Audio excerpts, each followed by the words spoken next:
السلام علیکم ناظرین، میرا نام ہے ذیشان حیدر اور آپ کو اپنے چینل پر خوش آمدید کہتا ہوں۔ ناظرین کرام، یروشلم شہر دنیا کے 3 بڑے مذہب کے لیے اہم ہے: مسلمان، عیسائی اور یہودی، کیونکہ یروشلم مسلمانوں کا قبلہ اول ہے جو فلسطین میں موجود ہے۔ بچپن میں سنا تھا کہ صہیونی ایک سرخ گائے کی پیدائش ہونے کا انتظار کر رہے ہیں تاکہ اسے یروشلم میں جبل زیتون پر قربان کر کے جلایا جائے۔ اس کے بعد مسجد اقصی اور سنہرا گنبد شہید کر کے ہیکل سلیمانی کی تعمیر ہوگی۔ مجھے لگتا تھا کہ وہ وقت بہت دور ہے، ہم تب تک کہاں زندہ ہوں گے۔ سالوں سے اس گائے کی تلاش جاری تھی۔ آپ نے اگر سورہ بقرہ میں گائے کا قصہ پڑھا ہو تو آپ جانتے ہوں گے کہ جس گائے کے قربان کرنے کا بنی اسرائیل کو حکم دیا گیا تھا اس کی خصوصیات کیا تھی۔ اب بھی اسی خصوصیات کی گائے کی تلاش ہو رہی تھی۔ امریکی ریاست ٹیکساس اپنی سرخ گاؤں کے لیے مشہور ہے، اور کئی سال کی تلاش کے بعد ستمبر 2022 میں ایسے 5 بچڑیاں تلاش کر لی گئیں۔ ان کو فلسطین پہنچایا گیا اور ان کی لوکیشن خفیہ رکھی گئی۔ ان کے معائنے وغیرہ ہوتے رہے اور اب 4 گائیں ایسی تیار ہیں جن کو قربانی کے لیے موزوں قرار دیا گیا ہے۔ جبل زیتون پر 12 سال پہلے ایک پلاٹ خرید لیا گیا تھا جس پر قربان گاہ بھی تیار ہو چکی ہے، جہاں گائے کو جلایا جائے گا، اور اس کے ساتھ ہی ہیکل کی تعمیر کا پہلا قدم پورا ہوگا۔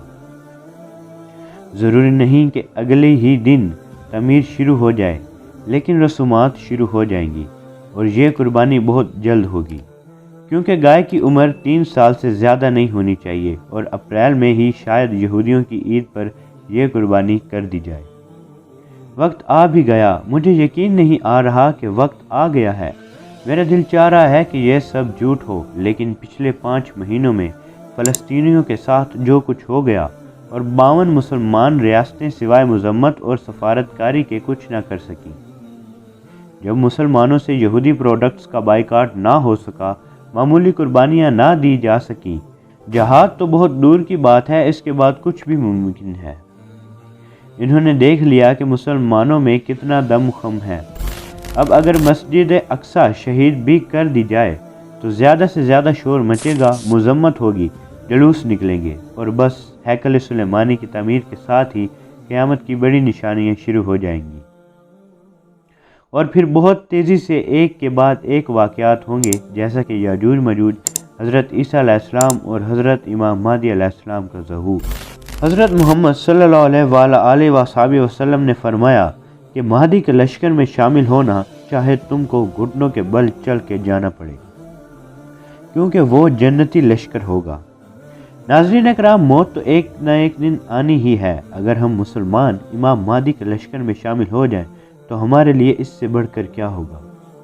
آج کل سوشل میڈیا پر ایک ریڈ ہائفر کے بارے میں بحث چل رہی ہے، یہ کیا ہے؟ تو ناظرین اکرام، آپ کو بتاتا چلوں، اگلے مہینے اسرائیلی لوگ ایک سرخ بچڑی کی قربانی دیں گے جس کے ذریعے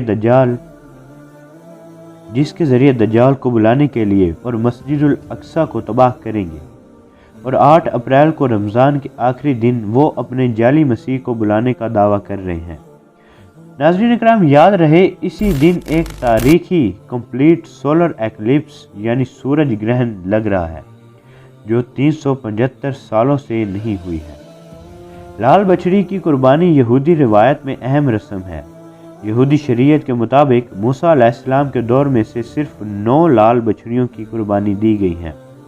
لال بچڑی کی راکھ کو ایک پاک سازی رسم میں استعمال کیا جاتا تھا تاکہ مردے کے جسم سے رواجی نجاست کو دور کیا جا سکے۔ 10ویں لال بچڑی کی قربانی یہودی روایت کی منتظر، اور یہ یہودیوں کے نزدیک ضروری ہے کہ وہ اپنے 3rd ٹیمپل کی تعمیر سے پہلے اس کی قربانی کے ذریعے پاک ہو جائیں۔ جیسا کہ لال بچڑی کی قربانی کے بارے میں افواہیں پھیل رہی ہیں، اس کے لیے انہوں نے تیاری کر لی ہے۔ وہ ایک نہیں بلکہ 5 کی قربانی کریں گے۔ جو خصوصیات ان کو چاہیے وہ یہ ہیں: وہ خالص سرخ ہونا چاہیے، نہ کوئی سیاہ یا سفید بال ہو، اور اس کے بعد وہ بچڑا کنوارا ہونا چاہیے۔ 34 مہینوں سے 38 مہینوں کی عمر ہونی چاہیے، اور قربانی کے وقت تقریباً 3 سال کی عمر ہونی چاہیے، جو شاید اسی مارچ سے جولائی کے درمیان ہے۔ ان کا یہ اقدام توریت کے مطابق آخری وقت کی ابتدا ہے۔ نمبر 1، سرخ بچڑی کی قربانی۔ نمبر 2، اوزار کی پاک سازی۔ نمبر 3، المسجد الاقصی کی تباہی۔ نمبر 4، تیسرے ٹیمپل کی تعمیر۔ نمبر 5، جعلی مسیح کی آمد یعنی دجال۔ نمبر 6، حضرت امام مہدی علیہ السلام کی آمد اور حضرت عیسیٰ علیہ السلام کی آمد، اور اس کے بعد قیامت ہوگی۔ یہ قربانی اس سال کے درمیان تک یعنی مارچ کا اختتام سے جون تک ان کے درمیان ہوگی۔ اس کی کھال، گوشت، خون اور ہڈیوں کے ساتھ ساتھ ہر چیز کو جلایا جائے گا اور پاک پانی کے ساتھ ملا کر پاک کیا جائے گا، اور پھر وہ پانی جو پاک سازی کے لیے ہے اس کو تیسرے ٹیمپل کی بنیادوں کے ارد گرد چھڑکا جائے گا۔ اس سے دجال کے زمانے کا آغاز ہو جائے گا۔ اس قربانی کو کرنے کی جگہ کا انتخاب بھی کر لیا گیا ہے اور بچڑی یعنی بے داغ خالص کنوارا کو ٹیکساس سے اسرائیل منتقل کر دیا گیا ہے۔ یہ ساری چیزیں ہیں جو اس وقت دنیا میں ہو رہی ہیں۔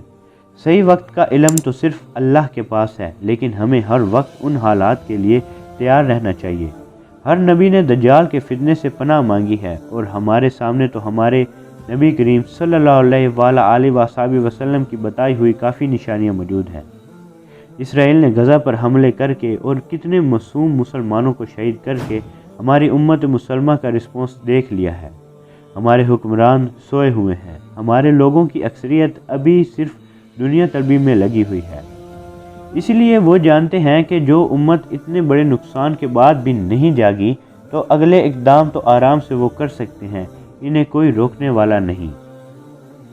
ناظرین کرام، دجال مشرق سے اپنے آپ کو ظاہر کرے گا۔ وہ ایک یہودی خاندان سے تعلق رکھتا ہوگا۔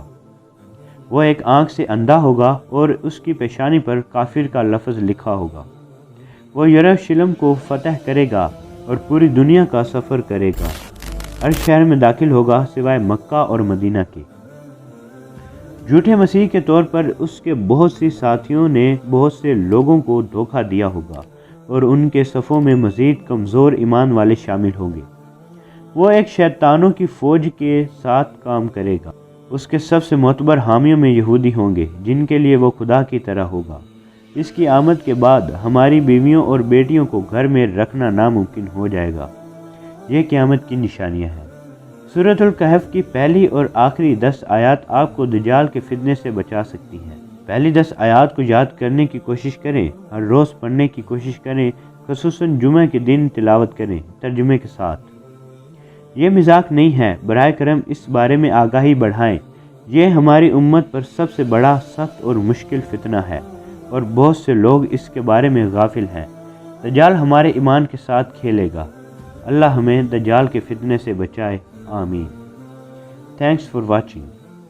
ناظرین کرام، امید ہے کہ آج کی یہ ویڈیو آپ کو کافی انفارمیٹیو لگی ہوگی۔ ملتے ہیں اگلی شاندار ویڈیو میں، تب تک کے لیے اللہ حافظ۔